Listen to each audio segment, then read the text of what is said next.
Good morning, So students. today we are going to learn chapter number 2, that is Introduction to DBMS. Now here DBMS stands for Database Management System. See, let us learn certain key points from this chapter. Concept of database, Introduction to Database Management System and Relational Database Management System. Advantages of using database management system. Type for storage of data in a database. And to understand SQL means structured query language. Now we will begin with the introduction to database. Now what do you mean by database? So in simple terms, it is known as a collection of interrelated data which helps in efficient retrieval, inserting and deleting of data. Now for example, suppose there are 80 students in the class. XYZ is your class teacher and she makes a record of each and every student in your class. So what type of information does she collect? So here she can collect the roll number of the student, according to the roll number, name of the student, date of birth of the student, caste of the student, category of the student, blood group of the student, address of the student, Aadhaar card of number of the student. So like this information, when she collect together, then it forms a database of the student. So here student contains different types of information. Another example we will take, for example, employee. Now suppose in a company many employees are working. So it is compulsory for that company to keep a record of each and every employee. Now in this case, a company can collect the employee name, the designation of the employee, the salary of the employee which is given to him, the department in which he is working, address of the employee, mobile number of the employee which is very important, date of joining of the employee. So when such type of data is collected for that employee, then it is known as employees database. So database is nothing but a collection of interrelated data, means the data which is depend on each other. So in this, the different types of tables we can create, and with the help of tables we can able to save these types of information. So have you understood what is the meaning of database now? Now here we will see the basic terms in the database, that is data and information. Data means a facts, raw material or a figures. In short, it is known as unprocessed information where the processing is not done. It is completely in the form of numerics, that is from 0 to 9, alphabets from A to Z and certain special characters. Information is processed data where the processing is done on that data. Data does not help in decision making. For example, suppose we want to take a decision that I want to remove the employee because his record is not good. So based on the data we cannot do any type of decision. But if that date of joining and the each and everything what that employee does, if we have that information, then immediately we get the record of that employee. So information helps in decision making. Data could be relevant or irrelevant, but without data information cannot be processed. That means to process any type of information, it is must that we require a data. For example, each student's exam score is one piece of data. and the average score of a class or of the entire school is information that can be delivered from the given data. So in short, if you want to understand the difference between data and information is, data is unprocessed information and information is processed data. Now here, let's see the introduction of DBMS, that is Database Management System.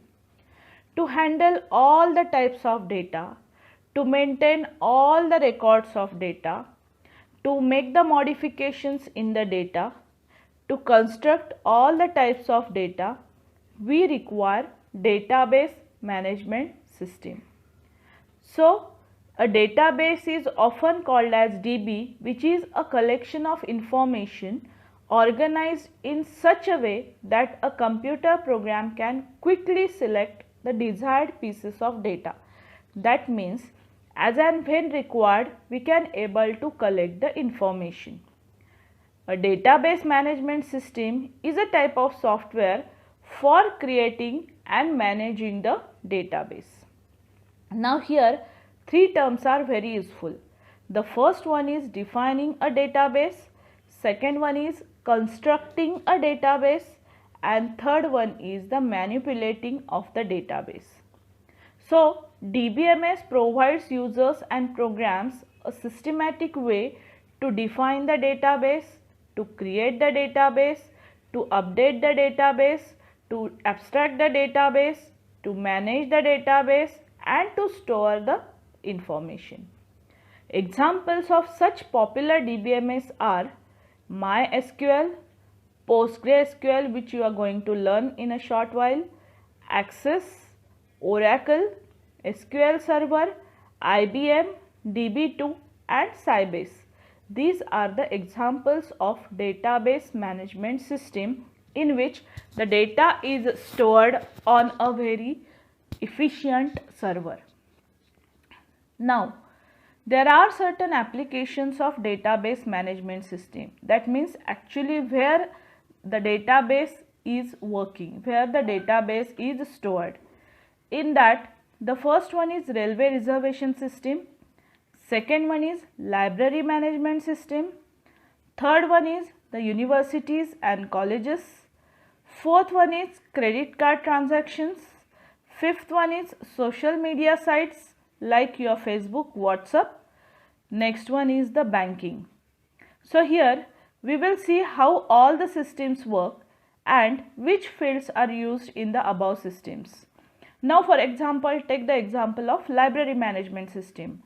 Now in this, we have to maintain the record of books, isn't it? So what type of information we can store in the library management system? Book number, correct. Then book name, yes. Author name, publisher name, the price of the book, the date of issue, the date of submission, the name of the student who has taken it or the name of the person who has taken it. Yes. So this type of information we can able to store in library management system. On social media sites like WhatsApp and Facebook, suppose you want to create a new account. So what type of information you fill? First you fill the username, right? Then you fill the password. So twice you have to enter the password. Then date of birth, then if you have certain hobbies. So this type of information is saved on the server of Facebook or WhatsApp. That information, obviously the security is provided to that information also. So these applications are useful in the database management system. Now the next one is, what are the advantages of database management system? In this, the first one is reducing data redundancy.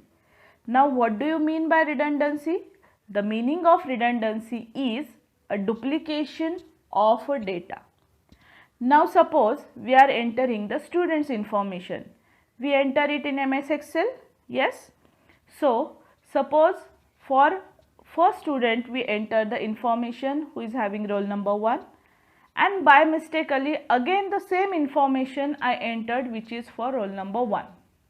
Now if you apply certain keys concepts in the database management system, then immediately it shows you the error that the data is duplicated.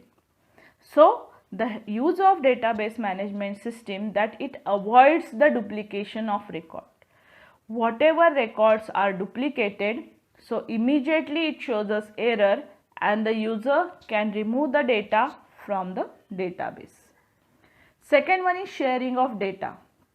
So in a database, the users of the database can share the data among themselves. Many remote users can also access the database simultaneously and share the data between themselves. So here exchange and sharing of data is possible as database management system is a multi-user system. Next one is data integrity. Now data integrity means that the data is accurate and consistent. It is very important as there are multiple databases in database management system. All these databases contains data that is visible to multiple users. So that's why the integrity of the data is maintained. Now next is data security. Now n number of data is stored, unlimited data is stored. So obviously the database management system provides you the proper security procedures which helps to maintain the privacy of the users by providing username as well as the password.